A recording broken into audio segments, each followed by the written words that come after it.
বন্ধুরা, আজকের গল্পের কিছুটা অংশ আপনাদের সকলেরই কম বেশি জানা, কিন্তু এই গল্পটির পরেও যে আরও ঘটনা ঘটেছিল সেটা হয়তো অনেকেরই অজানা, যেটা জানলে একটি গল্পের মাধ্যমে অনেকগুলো সুন্দর জীবনমূলক শিক্ষা অর্জন করতে পারবেন। শেষ অবধি দেখুন, কথা দিচ্ছি নিরাশ হবেন না। এই গল্পটি আমাদের সেই ছেলেবেলাকার শোনা কচ্ছপ আর খরগোশের গল্পের পুনঃনির্মাণ। চ্যানেলে নতুন হলে সাবস্ক্রাইব করতে ভুলবেন না এবং অবশ্যই গল্পটি ভালো লাগলে একটা লাইক আশা করব।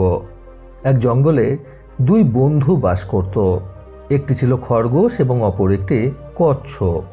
তাদের মধ্যে সদ্য বন্ধুত্ব স্থাপন হয়েছিল। তাদের দুজনেরই বুদ্ধি ছিল বেশ প্রখর। এক কথায় বলা চলে, কেউ কারোর থেকে কম নয়। একবার কচ্ছপ এবং খরগোশ দুজনে মিলেই ঠিক করলো যে তারা একটি প্রতিযোগিতা করবে দুজনের মধ্যেই। আসলে তাদের দুজনের মধ্যে একটি বিষয় নিয়ে তর্ক বিতর্কের শুরু হয়েছিল এবং সেই তর্ক বিতর্কের বিষয়বস্তুটি ছিল যে কচ্ছপ আর খরগোশের মধ্যে কে দ্রুত দৌড়াতে পারবে।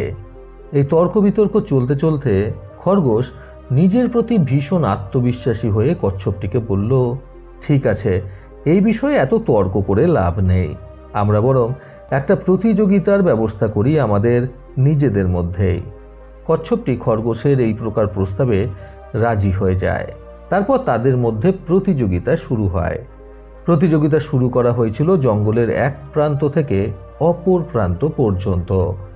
নিয়মাবলী মেনে যে প্রথমে দৌড়ে সেখানে পৌঁছাতে পারবে সেই হবে বিজয়ী। এই প্রসঙ্গে আমরা সকলেই জানি যে কচ্ছপ ভীষণ ধীরে ধীরে হাঁটে। কাজেই এই কচ্ছপটিকে ধীর গতি সম্পন্ন মনে করে, নিজের জয়কে নিশ্চিত রূপে মনে করে খরগোশটা ভীষণই নিশ্চিন্তে কিছুটা দৌড়ানোর পর জঙ্গলের এক পাশের একটি বটবৃক্ষের পাশে হেলান দিয়ে কিছুক্ষণ বিশ্রাম নেওয়ার জন্য বসে পড়ে। ততক্ষণে কচ্ছপটা আবার অর্ধেকটাও পথ পৌঁছতে পারেনি। খরগোশটা একদম নিশ্চিত ছিল যে এই প্রতিযোগিতায় খুবই সহজভাবে সে নিজেই জিতে যাবে, কারণ কচ্ছপের সাথে দৌড়ানোয় তার কোনো তুলনাই হয় না। তাই সে কিছুক্ষণ বিশ্রাম নেওয়ার জন্য বসে গেল এবং ভাবল, কচ্ছপ যখন তার কাছাকাছি আসবে তখন সে আবার দৌড়াতে শুরু করবে। এই ভেবেই যখন সে বিশ্রাম নেওয়া শুরু করলো, তখন হঠাৎই নিজের অজান্তেই সে সেই বটবৃক্ষের ছায়ায় বসে ঘুমিয়ে পড়ল। এদিকে কচ্ছপটা তাকে পেরিয়ে গিয়ে ধীরে ধীরে হাঁটতে হাঁটতে শেষ পর্যন্ত পৌঁছে গেল তাদের ঠিক করা গন্তব্যে এবং এইভাবে সে প্রতিযোগিতা জিতে গিয়েছিল। এদিকে খরগোশটা ঘুম থেকে উঠে দেখলো যে কচ্ছপটি তখনও তার কাছে পর্যন্ত আসেনি। তখন সে ভাবলো, অনেকটা সময় হয়তো রয়েছে এখনো আমার কাছে, এই পর্যন্ত এখনো এসে পৌঁছাতে পারেনি কচ্ছপটি, কাজেই আমি ধীরে ধীরে না হয় গন্তব্য পর্যন্ত পৌঁছাই। এই ভেবে সে হেলে দুলে যখন গন্তব্য পর্যন্ত পৌঁছালো তখন সে দেখলো কচ্ছপটি সেখানে আগের থেকেই দাঁড়িয়ে রয়েছে। এটা দেখার পর সে বুঝতে পারল যে সে ঘুমিয়ে গিয়ে বড্ড বড় ভুলটা করে ফেলেছে। তখন সে বুঝতে পারল যে তার মধ্যে থাকা অতিরিক্ত আত্মবিশ্বাস আজকে তার পতনের কারণ হলো। আত্মবিশ্বাস ভালো, কিন্তু অতিরিক্ত আত্মবিশ্বাস অনেক সময় জীবনে অসফলতা ডেকে আনে। সেটা সেদিন সেই খরগোশটা নিজেকে দিয়েই বুঝতে পেরেছিল, আর কচ্ছপটা বুঝতে পেরেছিল যে কষ্ট করে যে কোনো কাজে লেগে থাকলে সফলতা আসবেই। এরপর খরগোশটা কিন্তু হার মানল না। সে আবারও পরিকল্পনা করে কচ্ছপের সাথে আরও একটি প্রতিযোগিতার আয়োজন করে ফেলল এবং এইবার সে প্রতিযোগিতার নিয়ম অনুসারে একদম না ঘুমিয়ে নিজের গতিতে ঠিকঠাক মতো দৌড়ে ঠিক সময়ের মধ্যে শেষ গন্তব্য পর্যন্ত পৌঁছালো। এইবারে তার অতিরিক্ত আত্মবিশ্বাস না দেখানোর কারণে প্রতিযোগিতায় সে কচ্ছপের কাছে জিতে গেল। এর থেকে কচ্ছপটা কিন্তু বুঝতে পারল যে সময় বিশেষে নিজের গতিবেগটা বাড়ানোটা কতটা জরুরি। সব জায়গায় কিন্তু ধীর এবং স্থিরতা কাজে দেয় না। কখনো কখনো সময় সুযোগ বুঝে নিজের গতিবিধিটাকেও বাড়িয়ে দেওয়াটাই বুদ্ধিমানের কাজ। অপরদিকে খরগোশটা তখন বুঝতে পারল যে মন দিয়ে এবং নিজের সামর্থ্যের পুরোটা দিয়ে চেষ্টা করলে যে কোনো কাজেই কিন্তু সফলতা অর্জন করা যায়। হতে পারে সেটা সময় সাপেক্ষ বা হতে পারে সেটা কষ্টকর, কিন্তু সফলতা নিশ্চিত রূপেই পাওয়া যায়। এরপর কিন্তু আবার কচ্ছপটি হেরে গিয়ে হার মানল না। সে আবার খরগোশের কাছে দৌড়ানোর প্রস্তাব রেখে বলল, আর একবার না হয় প্রতিযোগিতা করা যাক, আর দেখা যাক কে জেতে এই প্রতিযোগিতায়। এই কথা শুনে খরগোশটিও রাজি হয়ে গেল কচ্ছপের সাথে প্রতিযোগিতা করতে আবারও, কারণ সে তখন পূর্বের প্রতিযোগিতায় জিতে যাওয়ার জন্য খুবই উৎসাহিত হয়েছিল। আর তাছাড়া সে ধরেই নিয়েছিল যে তাকে আর কচ্ছপ হারাতে পারবে না।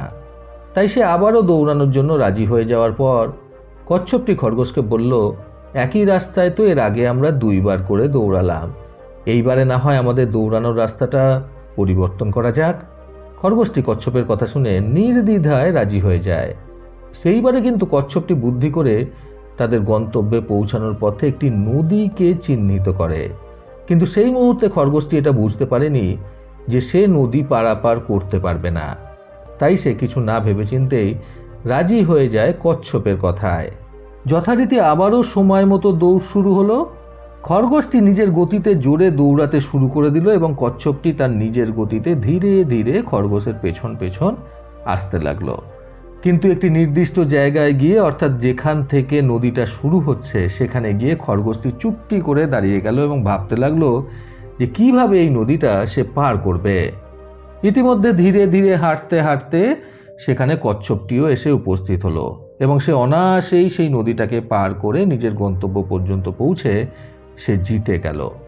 অপরদিকে খরগোশটা হাঁ করে তাকিয়ে নদীর অপর প্রান্তে চুপটি করে দাঁড়িয়েই রইল এবং এইভাবে প্রতিযোগিতায় সে হেরে গেল, কারণ তার কাছে আর অন্য কোনো উপায় ছিল না। এর থেকে খরগোশটি অনায়াসে বুঝতে পারল যে সবসময় গায়ের জোরে সব দিক থেকে জয়ী হওয়া যায় না। কখনো কখনো বাস্তবতাকে মেনে নিতে হয় এবং পরিস্থিতিকেও বুঝে নিতে হয় আগে থেকেই। আর কচ্ছপটা বুঝলো যে প্রথমে প্রতিযোগিতার দুর্বলতা খুঁজে বার করতে হবে, তারপরে সেই অনুযায়ী পরিকল্পনা করতে হবে। তাহলে কিন্তু প্রতিযোগিতায় অনায়াসেই সফল হওয়া যাবে।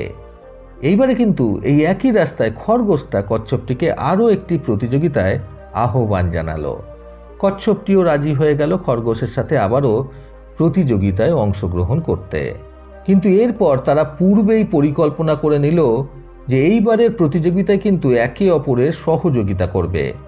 এইবারে কিন্তু তারা প্রতিযোগী হিসেবে প্রতিযোগিতায় দৌড়াবে না, এইবারে তারা দৌড়াবে একে অপরের সহযোগী হিসেবে। যথারীতি প্রতিযোগিতা শুরু হওয়ার পর কচ্ছপটি খরগোশটির পিঠে চড়ে বসল এবং খরগোশটিও কচ্ছপটিকে সঙ্গে করে নিয়ে দৌড়ে নদী পর্যন্ত এসে পৌঁছালো।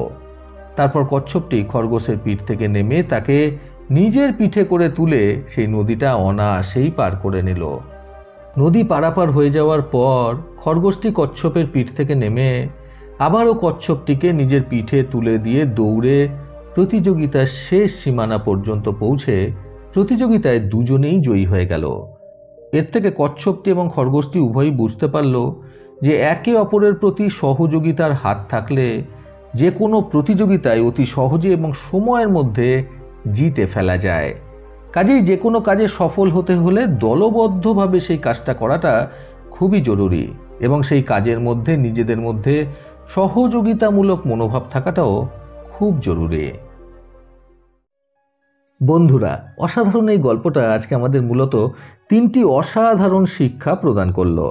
প্রথমত, নিজের মধ্যে আত্মবিশ্বাস থাকাটা সত্যিই জরুরি, কিন্তু অধিক পরিমাণে আত্মবিশ্বাস আমাদের জীবনের ক্ষতি ডেকে আনে। দ্বিতীয়ত, যে কোনো ক্ষেত্রে নিজেকে কখনোই কম মনে করা উচিত নয়। সবসময় সফল হওয়ার জন্য এটাই ভাবা উচিত যে ওটা আমি পারবো, ওটা আমাকে করতেই হবে। তৃতীয়ত, ব্যক্তিগত দক্ষতা থাকা খুবই ভালো, কিন্তু দলবদ্ধ হয়ে একে অপরের মধ্যে থেকে সেই দক্ষতার সৎ বিনিয়োগ করাটা খুবই জরুরি। প্রতিবারের মতো আবারও বলবো, এই পৃথিবী তাদেরকেই সম্মান দেয় যারা ইউনিক কিছু করার ক্ষমতা রাখে। সকলে সুস্থ এবং সুন্দর জীবন কামনায় প্রকৃত জীবন থেকে আমি সন্তু চক্রবর্তী আবার আসবো আগামীকাল নতুন সুন্দর শিক্ষণীয় একটি ছোট গল্পের সাথে। ভালো শুনুন, ভালো থাকুন। ধন্যবাদ।